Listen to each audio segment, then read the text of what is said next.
ওই সাগরকে যদি প্রশ্ন করো সৃজন করেছে কে তোমাকে, ঢেউয়ে ঢেউয়ে তার জবাব পাবে আমার প্রভু সে যে আল্লাহ মহান। ওই চন্দ্র বলো বা সূর্য বলো সবই যে প্রভুর দয়া ফোরান। ওই পাহাড় বলো নদী সাগর বলো সবই যে প্রভুর দয়া ফোরান। সে যে আল্লাহ মহান আল্লাহ, জোরে হয় না আল্লাহ মহান আল্লাহ আল্লাহুম্মা।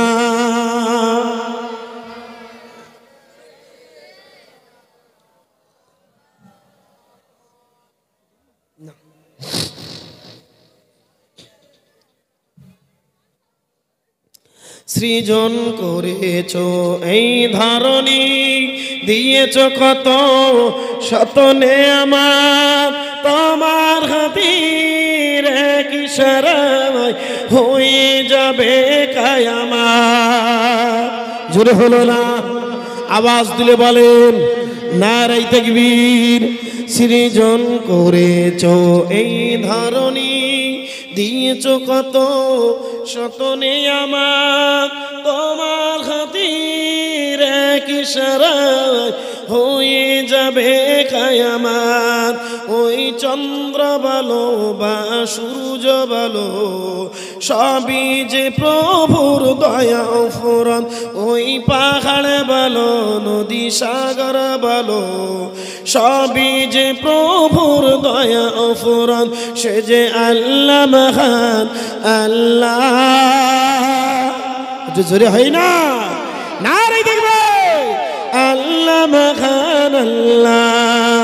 ওই পাহাড়কে যদি প্রশ্ন করো সৃজন করেছে কি তোমাকে, ভাষাহীন এক জবাব পাবে আমার প্রভু সে যে আল্লাহ মহান আল্লাহুম্মা।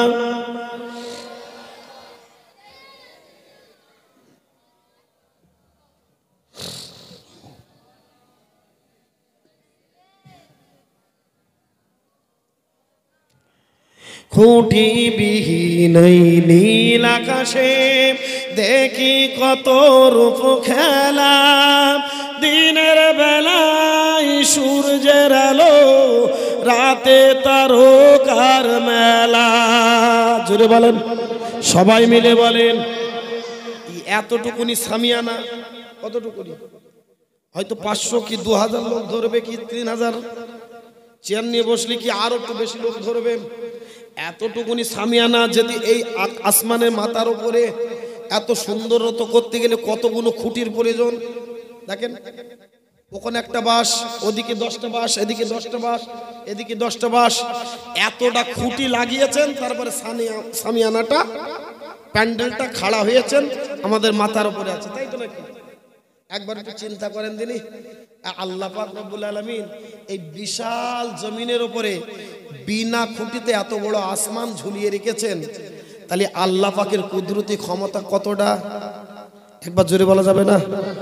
সবাই মিলে বলা যায় না? তাই কবি বলছেন খুঁটি বিহীন নীল আকাশে দেখি কত রূপ খেলা, দিনের বেলায় সূর্যের আলো রাতে তারকার মেলা। ওই চন্দ্র বলো বা সূর্য বলো সবই যে প্রভুর দয়া ফোরান।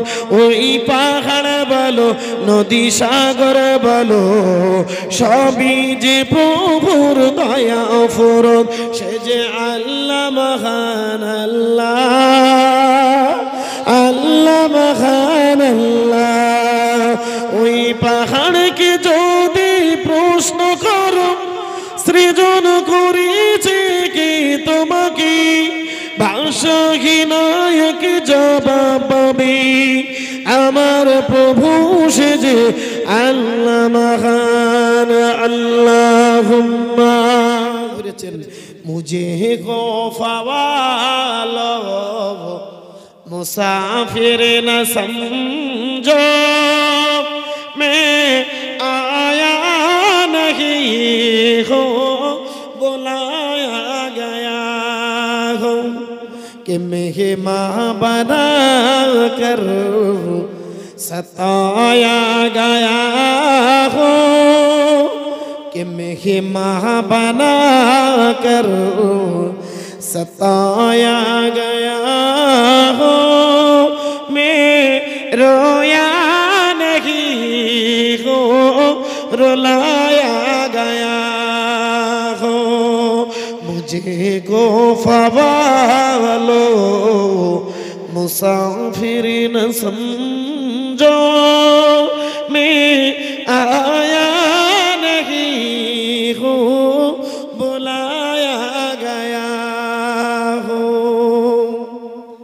खुदा जान कैसी है मेज़बानी পৃথিবীর কেউ জানো আর না জানো আমার আল্লাহ জানে তোদের মেহমানদারি মেহমান নওয়াজি তোদের আখলাক ব্যবহার চরিত্র কেমন আমি আল্লাহর কাছে বললাম আল্লাহ জানে তোদের ষড়যন্ত্র কি আমার আল্লাহই ভালো জানে তাই ইমাম হুসাইন কারবালার ময়দানে জীবনের শেষ লগ্নে কবি ইকবাল এটাই বল খোদা জানে कैसी है मेज़बानी 72 पियासू कहे बंदे पानी ইমাম হুসাইন বলেছিলেন আমার একটা দুটো নাই 72 জন কাফেলা আমার ছোট ছোট মাসুম বাচ্চা আছে আমার মা বোনগুলো আছে কাফেলার ভিতরে আজকে তোর এত নিষ্ঠুর এত নির্দয় আজকে আমার কাফেলার মানুষগুলো বাচ্চাগুলো জানটা বেরিয়ে যাচ্ছে জান ছিটকে যাচ্ছে মায়ের জিভটা তাদের বাচ্চার গালের ভিতরে ঢুকিয়ে দিয়েছেন তথাপিও গালের কোনো লালা পায়নি তাই ইমাম হুসাইন বলছেন খোদা জানে कैसी है मेज़बानी 72 पियासू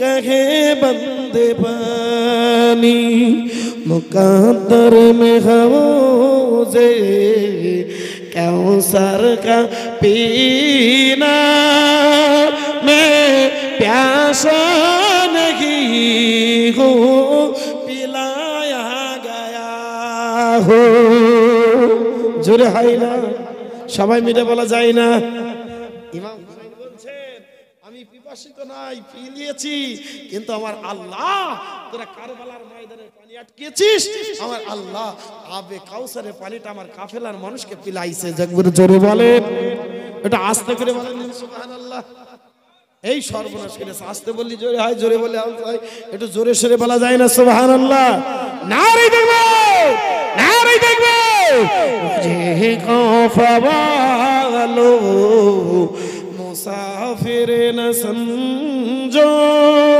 मैं आया नहीं हूँ बुलाया गया हूँ अल्लाहुम्मा सल्ली अला